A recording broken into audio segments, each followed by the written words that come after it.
Porque você não pede a Deus para transformar seu coração, mudar o seu interior, todo esse rancor que habita em você.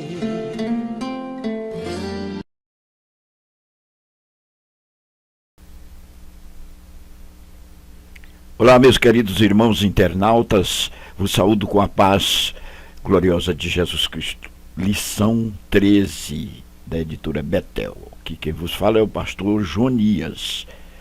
O tema da lição: os últimos dias serão tempos trabalhosos e de apostasia. Lição 13, direcionada para o dia 26 de março de 2017. Texto áureo: portanto, nós também, pois que estamos rodeados de uma tão grande nuvem de testemunhas, deixemos todo o embaraço e o pecado que tão de perto nos rodeia, e corramos com paciência a carreira que nos está proposta. Hebreus capítulo 12, versículo 1. Verdade aplicada. Jamais devemos esquecer que o Deus a quem servimos é o Senhor de toda a terra. Os objetivos da lição: anunciar o perfil da geração vindoura e sua malignidade, expor as três classes mais degradantes da geração dos últimos dias e mostrar como a verdade divina prevalecerá sobre as trevas da mentira. Textos de referência: 2 Timóteo, capítulo 3, versículos de 1 a 5. Meu querido irmão, os sinais da vinda de Jesus Cristo estão cada vez mais nítidos em nossa geração e temos a certeza de que brevemente a trombeta estará ressoando. 1 Coríntios, capítulo 15, versículos de 51 a 52. Portanto, precisamos estar firmes e vigilantes. A trombeta era um instrumento utilizado para sinalizar eventos extraordinários na história de Israel, para sinalizar quando o povo se levantaria do acampamento, quando aconteceriam datas importantes, eventos extraordinários, datas solenes e etc. Nós aguardamos uma data muito solene, quando nós vamos nos levantar do acampamento deste mundo e estaremos sendo transladados para as mansões celestiais, a vinda de Jesus Cristo. Isto está próximo. A marginalidade da geração vindoura. Ao anunciar que os últimos dias da humanidade serão trabalhosos, Paulo descreve a qualidade da geração vigente. Ele fala sobre um terrível reflorescimento do mal, em que todos os fundamentos morais estão abalados. 2 Timóteo, capítulo 3, versículo 3. Nesse ponto aqui, nós vamos ver a marginalidade da geração vindoura. E Paulo, ele assegura que os últimos dias serão trabalhosos, serão difíceis. E, com isso, traz embutido o sentido de uma qualidade da geração vigente, mostrando que será terrível. Homens amantes de si mesmos, homens vangloriados e soberbos, homens desobedientes aos pais. Vamos analisar estes três itens aqui. Os homens amantes de si mesmos. A primeira característica relatada aqui é a vida centrada em si mesmo. É o chamado egocentrismo, em que o alvo da atenção do homem é ele mesmo. Ele usa aqui o termo filautos, que significa amante de si mesmo. O egoísmo é o pecado básico de onde provém os outros pecados. Nós sabemos que todo desastre, toda a fundamentação do pecado, todo o desastre é oriundo do egoísmo. A essência do cristianismo não é entronizar o eu, mas sim destronizá-lo. Jesus nos ensinou que devemos amar a Deus sobre todas as coisas e o próximo como a nós mesmos. Então, aqui está bem claro que o eu deve ser destronado e que deve prevalecer o amor às pessoas. O egoísmo é o antagonismo ao amor, ou seja, é o polo norte do polo sul. Polo norte é egoísmo, polo sul amor. Os homens amantes de si mesmos centram o alvo das atenções em si mesmos. Homens presunçosos e soberbos. Esses vocábulos, eles são muito conhecidos na Bíblia Sagrada, especialmente no Novo Testamento. Vamos ver o significado destes vocábulos. Nos últimos dias, os homens serão presunçosos e soberbos. E nós temos aí Paulo falando a Timóteo, na sua segunda carta, do capítulo 3, versículo 3. Provérbios também 16, de 18 a 19. Um dos sinônimos para presunçoso é jactancioso. Jactância é a atitude de quem se comporta com arrogância e tem alto conceito sobre si mesmo. É a atitude de alguém que se vangloria. Aliado ao presunçoso está o soberbo, aquele que sempre se mostra acima dos outros. Deus resiste aos soberbos, pois são homens que querem a glória para si. Tiago, capítulo 4, versículo 6, 1 Pedro 3 e 5. As orientações do apóstolo Paulo a Timóteo, seu filho na fé, são perfeitamente aplicáveis ao nosso tempo, isto é, que nos afastemos desses homens, 2 Timóteo, capítulo 3, versículo 5. Esse tipo de pessoa é um tipo perigoso, porque ele contagia.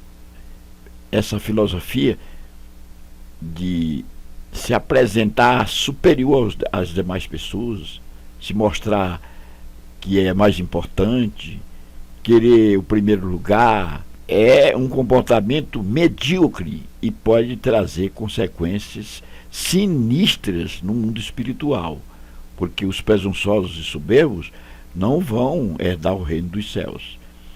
E Paulo, nas suas orientações como apóstolo a Timóteo, seu filho na fé, que ele havia deixado em Éfeso e até certo ponto inexperiente, são perfeitamente aplicáveis ao nosso tempo, quando nós estabelecemos um paralelo nas palavras de Paulo faladas naquele tempo e olhamos para o nosso tempo presente, nós vamos ver que isso que Paulo falou pode ser aplicável nos tempos presentes. E estamos caminhando para dias difíceis, dias trabalhosos, dias de difícil relacionamento. No subponto 1.3, homens desobedientes aos pais. O mundo vive uma crise generalizada quando o assunto é família. A família, que é a célula máter da sociedade, é a célula que estrutura toda a sociedade. Quando temos uma família bem estruturada, nós temos uma sociedade bem regulada e estruturada. E a fragmentação da família nos últimos tempos é uma realidade presente. Paulo fala de um tempo de insubmissão à autoridade paterna. Não faz muito tempo que os filhos tinham como de grande valia os deveres para com os pais. De repente, uma revolução ocorreu na sociedade e o que mais vemos em nossos dias é o rompimento da comunhão entre os pais e os filhos. Os filhos perderam este vínculo afetivo com os pais e são rivais, são desobedientes, são antagônicos aos princípios ensinados pelos pais. O sinal da suprema decadência de uma civilização se dá quando A juventude perde todo o respeito pelos mais velhos e se nega a reconhecer essa impagável dívida, juntamente com o básico dever de gratidão para com aqueles que lhe deram a vida. Mateus, capítulo 15, versículo 4. Os filhos devem honrar os seus pais, os seus progenitores. Esse é o elixir da juventude, pois, como encontramos nas Escrituras, tal atitude resultará em uma sociedade mais estável e saudável e em uma vida com mais qualidade. Efésios capítulo 6, versículos de 1 a 3. Elixir da juventude aqui traz embutido o mandamento com promessa: honra o teu pai e a tua mãe para que os teus dias se prolonguem na vida. Um célebre pensador do passado, filósofo, que foi referencial para todos os filósofos, Aristóteles, ele é autor de uma célebre frase que diz assim: aqueles que corretamente educam crianças ou jovens merecem mais honra do que os que os trouxeram ao mundo, porque estes lhes deram vida, mas aqueles lhes imprimiram a arte do bem viver. Está aí. O sábio filósofo já mostra ou sinalizava em tempos mais antigos que aqueles que educam os jovens merecem honra e estão acima daqueles que apenas procriam filhos e deixam ao léu do destino aí no mundo. Mas aqui nós queremos entender o seguinte: que aqueles que estão liderando uma família, os pais, que sejam aqueles que adotaram filhos e etc., merecem honra, porque estão ensinando esta geração a um bom encaminhamento na sociedade. Mas isso foi descaracterizado. A família tradicional foi fragmentada. Aquela família oriental, bem estruturada, dos tempos passados, na modernidade, ela foi descaracterizada, fragmentada. E este relacionamento entre pai e filho, entre educador e aluno, foi fragmentado, e quem paga o preço é a própria sociedade. Nós vivemos dias em que os homens são desobedientes aos pais. Vamos para a segunda parte: a escória de uma geração. Escória tem um sentido mais ou menos de resto, de coisa sem significado, de coisa que não tem muito valor. E a geração deixa um legado indesejável. A geração dos últimos dias é muito degradante. São pessoas sem afeto natural, veja bem essas características, irreconciliáveis, caluniadores, incontinentes, cruéis, sem amor para com os bons, 2 Timóteo capítulo 3, verso 3. Nem para com os bons não tem amor. Além desses, ainda temos 3 grupos que certamente trarão muitos problemas aos moradores da terra. Vamos ver esses 3 grupos nos subpontos subsequentes. Vem comigo. Amigos dos deleites e inimigos de Deus. Quer dizer, amigos dos prazeres próprios e inimigos do Criador. Apenas aparência de piedade, quer dizer, há um fingimento. Apenas fingimento é o que prevalece. Que sempre aprendem, mas desconhecem a verdade. É aqui um viver de aparência, onde se esconde a verdade. Quer dizer, aprende só para mostrar o estereótipo, mostrar o externo, para causar uma boa impressão. Mas o interno é escondido. Nós vamos ver nesse ponto 2, através desses 3 subpontos. Amigos dos deleites e inimigos de Deus. Essa é uma classe muito perigosa. O termo usado por Paulo para traidor é prodotes, em 2 Timóteo capítulo 3 e verso 4. o mesmo usado para definir Judas, quer dizer, traidor. Esse livro foi escrito nos dias da perseguição romana. Naquele tempo, para se ganhar o favor de Roma, um amigo traía o próprio amigo. Paulo está retratando aqui a falta de fidelidade na amizade, aí Provérbios 25 e versículo 18. Falta de fidelidade na amizade, em razão do desejo de uma boa colocação de ser visto pelo Império Romano, o indivíduo traía seu próprio amigo. Ele fala de homens impetuosos que, levados por uma paixão obstinada, ou seja, uma paixão teimosa, tornam-se imprudentes e insensíveis, não têm condições de captação ou não têm sensibilidade para com o sentimento alheio. Também fala de homens envaidecidos por sua própria importância, quer dizer, o indivíduo valoriza aquilo que é pertinente, ele valoriza aquilo que lhe convém, que traz embutido um sentido de importância para ele.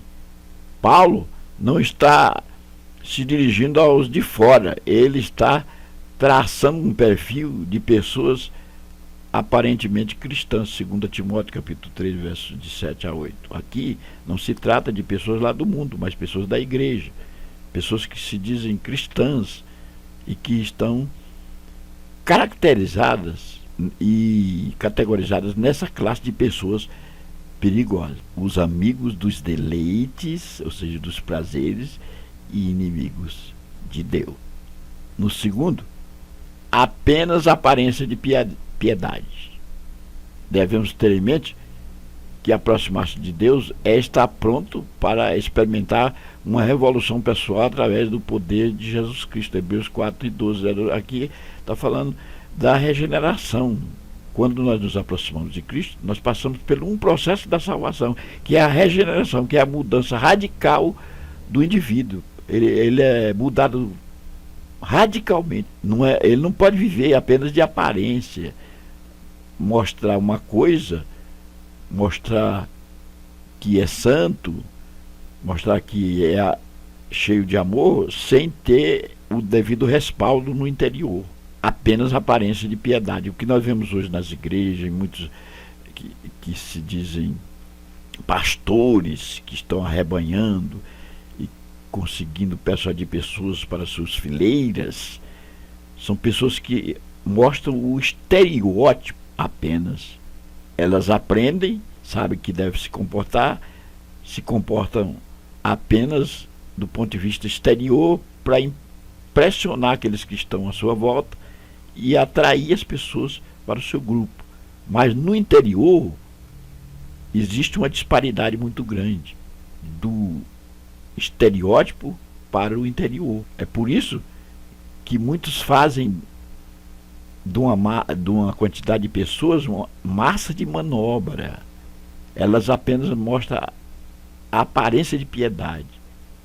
Mas quando a gente percebe, fazendo um exame mais acurado, vem à tona a realidade interior. E aqui é uma classe que domina. Paulo chama a atenção de Timóteo sobre esse tipo de pessoa, que geralmente são líderes religiosos, são pastores que arrebanham. Quando pega o microfone ali, você vê, nossa, mas aí está um pastor, certo?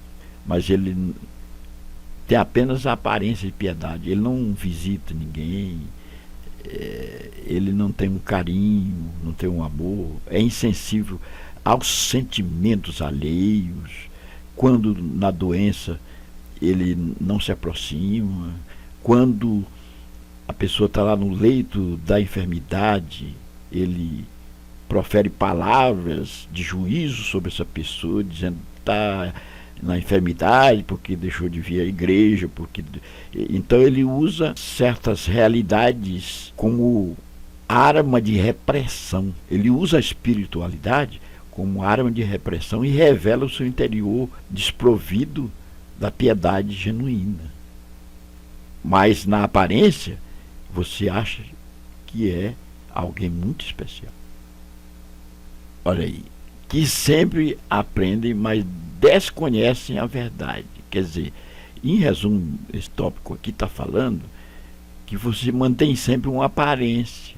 Aprende, ele sabe como deve proceder, como deve ser o comportamento para agradar as pessoas, tudo, mas ele guarda isso apenas na aparência.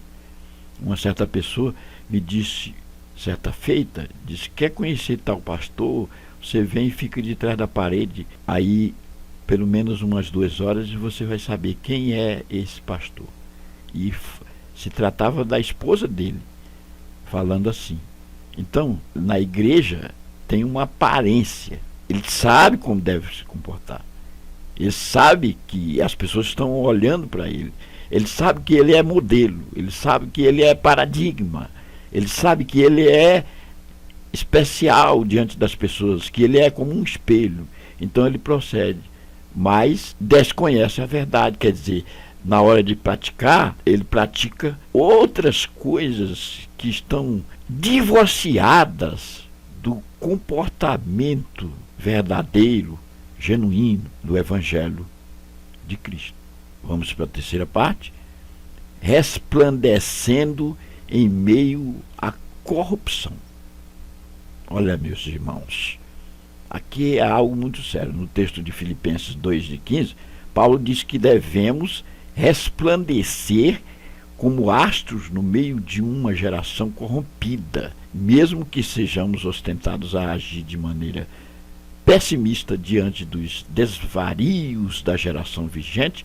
A verdade divina sempre prevalecerá sobre as trevas da mentira. 2 Timóteo 3:8 e 9. Vamos entender aqui para passarmos para os subpontos. Esse ponto vai tratar do ato de resplandecer em meio à corrupção. Nós vivemos num mundo corrompido, e nós precisamos brilhar. E ele usa aqui uma linguagem figurada, interessante. Como astro. Sabemos que os astros brilham, têm luz e dissipam as trevas. Essa geração corrompida precisa de pessoas que possam dissipar as trevas, jogar luz, quebrar toda treva que possa estar presente na nossa geração. Vamos ver através dos subpontos. Permanecendo na sã doutrina. Como é que nós vamos nos comportar como astros? Como verdadeiros praticantes da sã doutrina, fazendo valer a posição para a qual foi chamado. Quer dizer, fomos chamados para exercitar algo, temos uma posição, então vamos fazer valer essa posição diante destes que formam a geração corrupta da modernidade, não se tornando insípido. A palavra insípido é sem sabor. Quer dizer, nós fomos colocados nesse mundo como sal. O sal dá o sabor à comida. Se somos insípidos, não teremos a característica de dar o sabor à comida. Vamos ver com mais detalhe. Permanecendo na sã doutrina. Então, o conselho de Paulo é claro.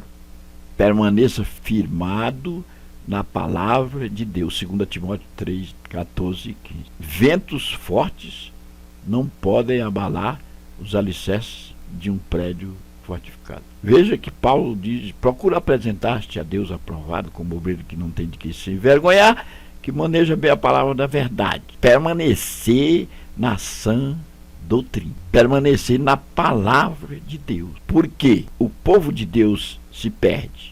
É a interpelação que ecoa neste subponto. E aí a resposta é por falta de conhecimento. Oséias 4:6. Esse é um versículo muito conhecido na Bíblia Sagrada. Por que o povo se perde? Falta de conhecimento. Como o povo se encontra? Através do conhecimento da verdade. João 8:32. A verdade destrói o egocentrismo e destrona todo o eu da vida humana, conduzindo o homem tanto a ser salvo quanto a tornar-se uma ferramenta que conforta a vida dos outros. 2 Timóteo 3, 15, de 16 a 17. Aqui, quando nós permanecemos na doutrina, na palavra, nós vamos jogar luminosidade na geração corrupta, sendo um vaso que conforta a vida de outros. Nós vamos ser o instrumento de Deus. Meu irmão internauta, este texto fala a você que você é o instrumento, que você é a pessoa que vai jogar luminosidade nas trevas deste mundo tenebroso. Você vai ser alguém que vai confortar aqueles que estão precisando de uma palavra de conforto. Aleluia. Quantos que estão estonteantes na estrada da vida e que precisa de uma palavra de rejuvenescimento, de uma palavra de conforto, de uma palavra de um restabelecimento espiritual. Oh! Como estamos carentes, o mundo inteiro está procurando um pai espiritual e não encontra. Não encontra essa paternidade espiritual nos pastores odiernos, não encontra essa paternidade espiritual naqueles que se dizem líderes religiosos, porque eles têm apenas a aparência de piedade, mas estão divorciados da genuinidade da palavra, da essência do amor. Permanecendo na sã doutrina, você vai ser o vaso. Você é o vaso, meu irmão, que vai confortar a vida de outro. 3.2. Fazendo valer a posição para a qual foi chamado. Pode parecer que o mal esteja prevalecendo, mas jamais devemos esquecer quem escreveu essa história. Ela tem começo e fim, e no final o bem prevalecerá e o Cristo vivo reinará sobre todas as nações da terra. Salmo 22 e 28. Deus nunca vai deixar de falar. Ele procura homens e mulheres que estejam na brecha. Veja essa palavra muito conhecida, brecha, em Ezequiel capítulo 22, versículo 30. Se colocar na brecha, ou seja, se colocar à disposição. Uma pessoa na posição que Deus quer pode salvar uma nação. Nesses dias finais, os homens apostatarão da fé, darão ouvidos a espíritos enganadores e a doutrinas de demônios. Mas precisamos continuar pregando a palavra de Deus pura e sem mistura. 2 Coríntios capítulo 2, versículo 17, 2 Timóteo 4, de 2 a 5. Para fazer valer a posição para a qual fomos chamados, precisamos pregar a palavra genuína. Precisamos falar das verdades que estão à penumbra do conhecimento dos homens do mundo moderno. Você, se colocando na brecha, ou seja, se colocando à disposição de Deus, como vaso, você vai fazer valer a posição para a qual foi chamado quando anuncia as verdades, por mais duras que sejam, por mais que os ouvidos humanos não queiram ouvir, não queiram auscultar, porque auscultar é um verbo que significa ouvir com a predisposição para executar aquilo que está ouvindo, ouvir com atenção. Por mais que isso seja indesejável à sociedade moderna, você precisa falar. Fomos chamados, somos vasos para fazer valer a posição para a qual fomos chamados, pregando a palavra genuína, não distorcendo, porque existem muitos pregueiros que estão distorcendo a genuinidade da palavra, estão agasalhando a situação para fazer valer a vontade da pessoa pecadora, de não agasalhando a situação. Mesmo com os seus pecados, você vai levando, vai agasalhando, vai se adaptando. E isso não é bom. Nós precisamos falar a verdade de Cristo. Jesus salva, mas Ele transforma. Se não houver transformação, não houve mudança, então esse evangelho é anátema. Nós estamos falando aqui que existe uma gama de pessoas aí na promiscuidade sexual, na prostituição, pessoas que praticam sexo solto, fora do casamento, e até aqueles que praticam o sexo com pessoas do mesmo sexo e vão para a igreja e chegando ali diz que aceitam Jesus e continuam praticando. E o pastor, para agasalhar, para ter o número de pessoas, vai dizendo, não, vai se adaptando, vai levando, Deus é amor, e distorce a verdade, porque quando você chega na igreja e aceita Jesus como Salvador, então a sua vida foi mudada, aleluia. Você vai passar por um processo de mudança radical, você vai passar pelo processo da regeneração. Lembre-se que é um dos 3 aspectos da salvação. A salvação possui 3 aspectos. Um é a santificação, o outro é a justificação e o outro é a regeneração, que é a mudança radical. Se não houver mudança, você não está passando por esse processo e sendo um candidato aos céus. E na última parte, no último subponto, não se tornando insípido. Aqui fomos postos neste mundo sem sabor para temperá-lo. Nós vamos ver aqui Mateus 5,13. É muito ruim uma comida sem sal. Então, quando nós fomos colocados neste mundo, nós não tínhamos sabor. E o mundo está assim. Assim também estará o mundo se não tomarmos a consciência do que somos. Jesus nos chamou para viver em meio às diferenças. Fomos colocados num mundo avesso para alterá-lo. Por que o sal? Porque produz sede. O mundo precisa desejar o que temos. O sal conserva, o sal dá sabor. O paladar mais insípido pode ser restaurado com um leve toque desse sal. Está aí. O escritor usa uma linguagem da Bíblia mesmo, para comentar aqui, usando um elemento muito conhecido, o sal que dá o sabor.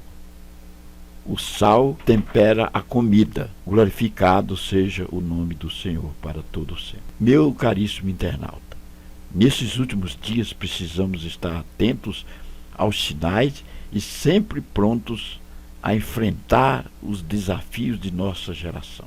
Devemos estar conscientes de nossa participação no reino de Deus, fugindo de todo embaraço e de todo pecado que tão de perto nos rodeia. Capítulo 12, versículo 1 da carta aos Hebreus. Nós aprendemos nessa lição que precisamos nos tornar o sal deste mundo. Nós somos o tempero. Nós somos astro. O comentarista nos compara como astros no meio de uma geração corrupta. Ou seja, nós somos luzeiros que vamos jogar luminosidade nesta geração. Que Deus possa nos abençoar e que possamos absorver esta lição para restaurar sua visão. Deixo aqui o questionário. Você pode sentir o seu amor, as respostas para suas. Espero que Jesus, por seu favor, lá do céu te ver.